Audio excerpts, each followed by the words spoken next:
everybody, Uber Lady Charlotte here. I just left Uber Lady Mama's house, and the goal was for me to hook up her cable box, but I haven't been sleeping good. So when I got to Mama's house, I talked to her for maybe 10 minutes, and then I just got sleepy all of a sudden. So I guess I was more comfortable at my mama's house. So I went to sleep for a little bit, maybe about an hour, maybe 15, 20 minutes, an hour. And now I'm up again, and I got to go meet an ex-coworker so we can discuss some business over at a brewery.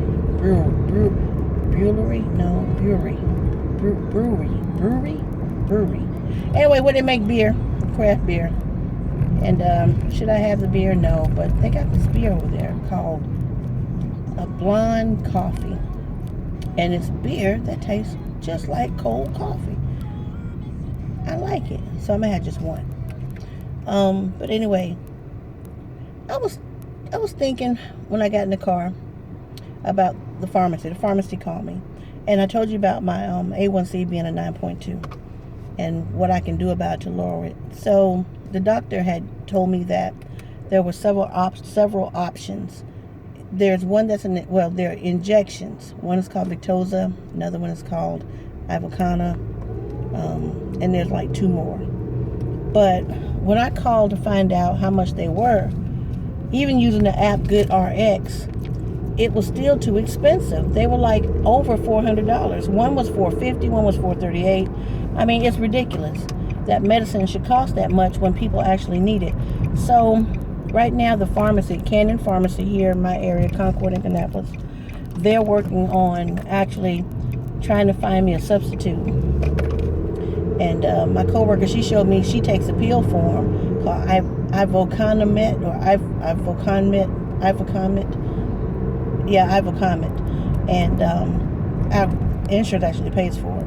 So I called the doctor to see if I could possibly take that instead of the injections. The injections are not insulin shots, but they help lower your A1C by 1 or 2 points. And you take it once a week, I think. And so I'm going to see on that. But I like Canyon Pharmacy. I just transferred all my things over there because they actually go to bat for the client or the customer. So all the phone calls, find the manufacturer's coupons. This guy named Chris was actually doing this for me, and I had just transferred my prescription. So I want to say thank you to Chris, the pharmacist, for really trying to help me, because I'm kind of at a loss right now. But what I wanted to say was this. Now I'm getting close to 50. Yeah, I know I keep telling y'all that. I'm almost 50. And I'm reaching a different arena in my life to where now I'm starting, now I understand why seniors, I'm not saying I'm a senior citizen, I'm not saying that, but hell, it won't be long. That time, if God chooses to let me see that, I will be a senior citizen eventually. But now I'm starting to understand how seniors they have to make a decision between eating or buying their medication. And now I remember it came to me about my grandmother. My grandmother was a diabetic, and she couldn't afford all her pills all the time. And she would just have the pharmacy to just sell her like half of the prescription or 3 or 4 of the pills, until her Social Security check came, or until the money came in. My grandfather, he was a sharecropper. So until my grandfather could make some money or whatever, however he was making money. And I see that now for myself. I see it coming. Yeah, I have insurance, but first you have to pay 80%. You have to pay a deductible before the insurance begins to kick in 80%. Well, with the cost of medicine, how am I ever going to reach that deductible? Because now I got to start doing some other things. I got to change my budget in order to afford this medication, because my insurance isn't paying it all. Now I got some serious choices to make. So now it's going to start taking away from all my little side stuff, all my little hobbies, or my little gambling, whatever. Now I have to start planning for the cost of medication. And I mean, this is new to me. But now I'm starting to see what our older Americans are going through. And it just doesn't make sense for medicine to be that darn high. I mean, those prices I don't think are made for the public. Those prices are made for insurance companies that they know can afford to pay them. They just really want the portion that the insurance is going to pay. They could probably care less if you pay your portion or not. They just want the portion that the insurance company is going to pay. And it's so unfair because you got people that are starving to death or dying because they can't afford the medication in the first place. I mean, if you need insulin and you can't afford to get the insulin, you're gonna meet a terrible end because it's something that your body has to have. But I don't think the insurance companies care about that. They don't care about that. They can't care about that. And then you have Medicaid and Medicare. Those programs are steady being cut, and people just can't maintain. They can't maintain, and humans will survive. We're going to find a way to survive, whether you're buying somebody else's medicine or taking somebody else's medicine or what have you. You're going to come across this money to get this life-saving medicine for those that, are going to resort to grimy tactics. Like right now, I see now why my Aunt Zephaniah, she dead now, Lord bless her soul. Aunt Zephaniah ran a liquor house and a gambling house so she could make extra money. Hell, it was probably so she could buy her medications and anything else she needed. Now I see why the lady in the neighborhood, the old lady in the neighborhood got to be the candy lady. She got to make enough money to pay for these expensive pills and medications.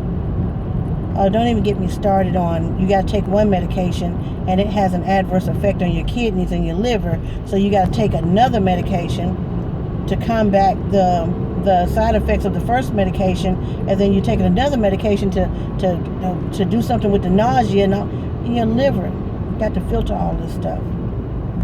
It's just a vicious cycle. A vicious cycle. You need more money to pay for the medications that are supposed to help you, but the medications are actually killing you with all the side effects. May cause dry eye, leaky bowels. I actually heard that the other day. There was a medication out and it may cause leaky bowels. Leaky bowels. The side effects are worse than the medication itself. Or worse than not having the medication in a lot of cases. All right. I was a little angry just then because now I can see my future. I can see what my future could be. So that means I gotta do something. I gotta do something to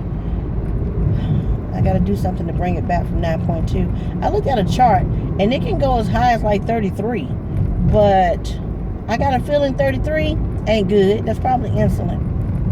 But I don't want to have to experience any of that. I want to get back to my health. I want to get back to whole health. I want to do clean eating. And I'm getting there. I'm doing it.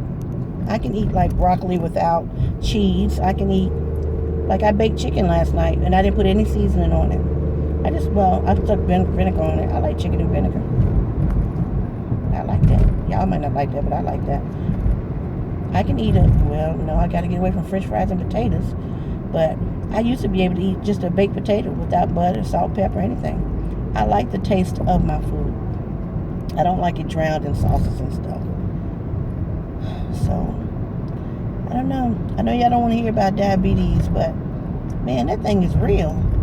If you still got your health and you don't have diabetes yet, hey, you better stay on top of it because it can rob you of your eyesight. They told me it could affect your joints, your insulin levels. It can make you super tired. If your sugar's too low, you could sound like you've been drinking. If it's too, you can go to a diabetic coma. There are so many complications. They start amputating stuff, I'm knocking on the door of 50 and I don't want those problems. So I gotta do something. I just don't know. I mean, I know what I've read. Exercise, drink lots of water, exercise, eat right. But look at the stuff they're putting in our food. How much right can I eat?